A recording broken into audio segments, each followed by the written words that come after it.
জনগণকে সাথে নিয়ে বাংলাদেশের অসাধারণ সিদ্ধান্ত।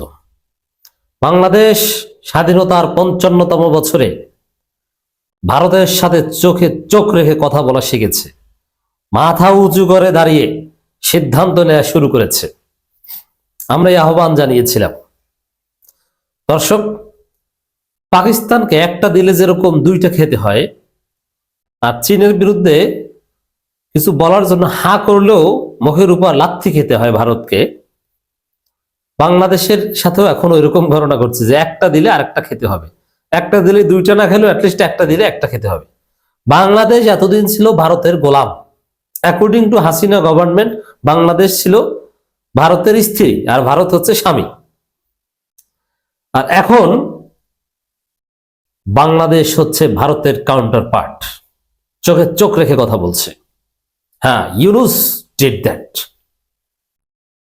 তবে তারেক জিয়া এসেছেন মাঝখানে ঘেটু করতে। তারেক জিয়া ইউনুসকে ব্যর্থ করছেন, কিন্তু পারবেন না। দর্শক, তারেক জিয়া জয়শঙ্করকে কথা দিয়েছেন যে না, বাংলাদেশের সাথে ভারতের সম্পর্ক আমি স্থিতিশীল করে দিব, চিন্তা করেন না। তবে আমি ক্ষমতায় আসি, ক্ষমতা আসার আগেও যতটুকু পারি আমি চুপ থাকবো। যেমন ভারতের বিরুদ্ধে আমি ভুলেও কিছু বলবো না, মোস্তাফিজকে বাদ দেন আর যা করেন আমি কিছু বলবো না। কিন্তু তারেক জিয়াকে ব্যর্থ করে বাংলাদেশ ইউনুস সরকারের সাথে। দর্শক, বিশ্বকাপ খেলতে ভারতে যাবে না বাংলাদেশ, সিদ্ধান্ত বিসিবির। মুহূর্তের মধ্যেই সিদ্ধান্ত নিয়েছে, খুব অল্প সময়ের মধ্যে। ঘটনা একটা, এটা কিন্তু জাতীয় কোনো খেলা না, জাস্ট ভারতের লিগে আইপিএল এ মোস্তাফিজকে বাদ দেওয়া হয়েছে আইপিএল থেকে। এবং এটা বাদ দেওয়াটা এটা রাজনৈতিক, এটা ক্রিকেটীয় কোনো বিষয় না। আর এটা যে কতটা জঘন্য এবং জটিল আমি নানান আলোচনায় ব্যাখ্যা করেছি, আবার রিপিট করছি না। সংক্ষেপে যদি একটু বলি, যেটা বাংলাদেশে ভারতে হামলা করার কিংবা বাংলাদেশের সাথে যুদ্ধ বাঁধানোর একটা গ্রাউন্ডওয়ার্ক। যেরকম যুক্তরাষ্ট্র ইরাকে সাদ্দামের কাছে ওয়েপন অফ ম্যাস ডিস্ট্রাকশন আছে, আফগানিস্তানে লাদেন আছে, ভেনেজুয়েলা মাদক ঢুকায় যুক্তরাষ্ট্রে, এরকম ঠুনকো অভিযোগ দিয়ে যে ইনভেড করে, অ্যাটাক করে, তো এরকম পরিকল্পনা করছে। বাংলাদেশে সংখ্যালঘু নির্যাতন হচ্ছে, কিন্তু ইউনুস সরকার মোটেও ছাড় দিচ্ছে না। আবার জয়শঙ্কর ভয় দেখায়। জয়শঙ্করের একটা বক্তব্য আমি বিশ্লেষণ করেছি, ভারতের পররাষ্ট্রমন্ত্রী, যে নির্বাচন না হলে সম্পর্ক স্বাভাবিক হবে না, আর নির্বাচনের পর আওয়ামী লীগকে যদি নর্মালাইজ করা হয় সোসাইটিতে, তাদের নিষেধাজ্ঞা যদি উইথড্র করা হয়, ওইটাকে তারা স্বাভাবিক হিসাবে দেখে নেবে। তার আগে পরিস্থিতি স্বাভাবিক বলে তারা মনে করবে না। কিন্তু না, সেই যুগ নাই। এখন বাংলাদেশ মাথা উঁচু করে দাঁড়িয়েছে। ভারতের বিরুদ্ধে বাংলাদেশ এখন পাকিস্তানের মতো, চীনের মতো। এবং ইউনুস সরকার যেদিকে হাঁটছে, আমরা যেভাবে আহ্বান জানাচ্ছি, প্রয়োজনে পাকিস্তান এবং চীনের সাথে সিকিউরিটি প্যাক্ট করবে, তারপরও ভারতকে শায়েস্তা করা হবে। অতএব তারেক রহমান যেটা চান, যেমন তারেক রহমান এই যে মোস্তাফিজকে বাদ দেওয়া হয়েছে, বাংলাদেশ বিশ্বকাপ খেলতে যাবে না, এবং আইপিএল সম্প্রচার হবে না সম্ভবত বাংলাদেশে, এবং ভারতের অন্যান্য টেলিভিশন চ্যানেল অমুক্ত এগুলো বন্ধ করার একটা উদ্যোগ দাবি আসতে পারে। এই প্রেক্ষাপটে তারেক রহমান কি চায়? তিনি চুপচাপ, তিনি গোপনে গোয়েন্দা সংস্থার প্রধানের সাথে মিটিং করেন। তারেক রহমান চান যে যাই ঘটুক, মোস্তাফিজ করুম, যত ফিজকে বাদ দিক, এই বিষয়ে আমাদের কিছু বলা যাবে না, চুপচাপ বসে থাকতে হবে। বরং বাংলাদেশ ভারতে খেলুক।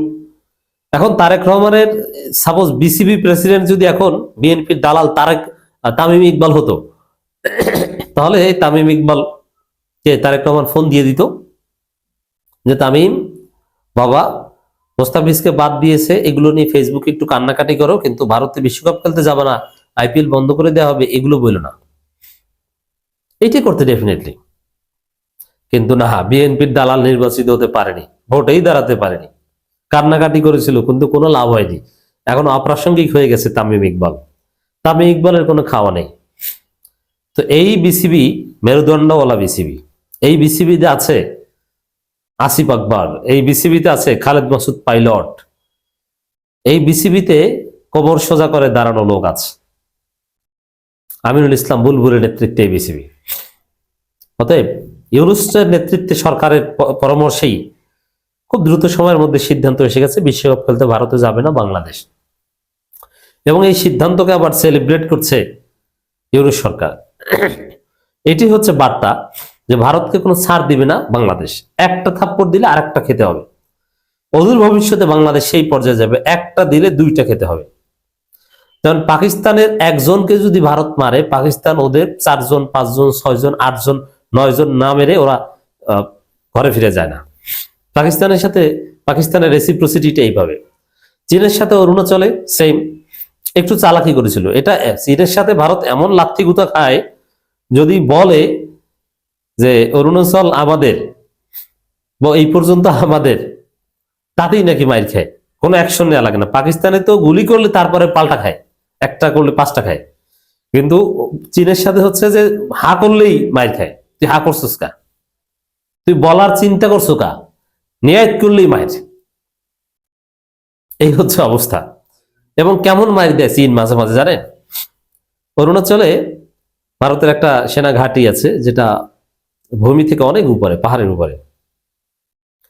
তো চীনের সেনাবাহিনী মাঝে মাঝে উল্টাপাল্টা করলে ভারতের বর্ডার ক্রস করে তাদের সেই যে পাহাড়ের উপরে সেনা ঘাঁটি, ওইখানে উঠে ভারতের সেনাবাহিনীর লোকজনকে থাপ্পড় টাপ্পড় দিয়ে পাহাড় থেকে ফেলে দেয়। একবার এরকম ঘটনা করেছে, পাহাড় থেকে নাকি লাথি দিয়ে ফেলে দিয়েছে। আবার অনেকে নাকি মেরে তারপরে তার প্যান্ট শার্ট লুঙ্গি টুঙ্গি যা ছিল আন্ডারওয়্যার সব নিয়ে গেছে। তা চীনের কাছে এরকম মাইর খায়, পারে শুধু বাংলাদেশের সাথে। বাংলাদেশে গ্রাম্য সমাজে প্রাচীনকালে যে স্ত্রীর উপর স্বামী নির্যাতন করতো, ওইটা পারে, কথায় কথায় থাপড়াইতে পারে। এবং তালাক দেওয়ার চিন্তা করলেই মাইর, বলতো না যে তালাক, যে মায়ের ওজন শুনে বুঝো না যে কি চাই, যাও না এখন বাপের বাড়ি। এটা আধুনিক যুগে এখন কোনো মহিলার সাথে করলে স্বামীর খবর আছে, জেল কাটা লাগবে। কিন্তু একসময় বাংলাদেশি সমাজে এই চিত্র ছিল, স্বামী শুধু মারতো স্ত্রীকে। এখন আছে দেখেন, স্ত্রীর গায়ে হাত দেয়, দেখ না, স্বামী যেই হোক তার জেল কাটা লাগে। নীরবে নিবৃতে 2-1টা থাপ্পড় হয়তো কেউ সহ্য করতে পারে। আজ থেকে 15-20 বছর আগে যে টাইপের মায়ের, লাঠি দিয়ে মায়ের আমরাই গ্রামে দেখেছি, বিভিন্ন জায়গায় সালিশি দেখেছি, শুনতে যেতাম, দেখতে যেতাম। কিন্তু 2-1 দিন পর আবার ঠিক হয়ে যেত, সংসার করতো। কিন্তু এখন এটা চলে না। তো ভারত বাংলাদেশের সম্পর্কটা ছিল ওই টাইপের, কিন্তু না, এখন বাংলাদেশ মাথা উঁচু করে দাঁড়াচ্ছে। তো দর্শক, এটা সেলিব্রেট করছেন ডক্টর আসিফ নজরুল। ধন্যবাদ জানাই আসিফ নজরুলকে, ইউনূস সরকারকে। পুরো বাংলাদেশ এই সিদ্ধান্তে খুশি, ভারতের মাটিতে বাংলাদেশ খেলতে যাবে না। এটা ক্রিকেটের মধ্যে সীমাবদ্ধ নেই, এটা কূটনীতি। এবং ভারত বাংলাদেশে হামলা করার একটা গ্রাউন্ড ওয়ার্ক করছে। কিন্তু না, এটা ভেনেজুয়েলা না, দিস ইজ বাংলাদেশ। বাংলাদেশ জবাব দিবে। বিশ্বকাপ খেলতে ভারতে যাবে না বাংলাদেশ, আজ এই সিদ্ধান্ত নিয়েছে বাংলাদেশ ক্রিকেট বোর্ড। ভারতের ক্রিকেট বোর্ডের উগ্র সাম্প্রদায়িক নীতির প্রেক্ষিতে গৃহীত এই পদক্ষেপকে স্বাগত জানাই। ভারত ভুল করলো, ক্রিকেটে রাজনীতি ঢুকিয়ে তারা নিজেরা নিজেদের ক্ষতি করলো।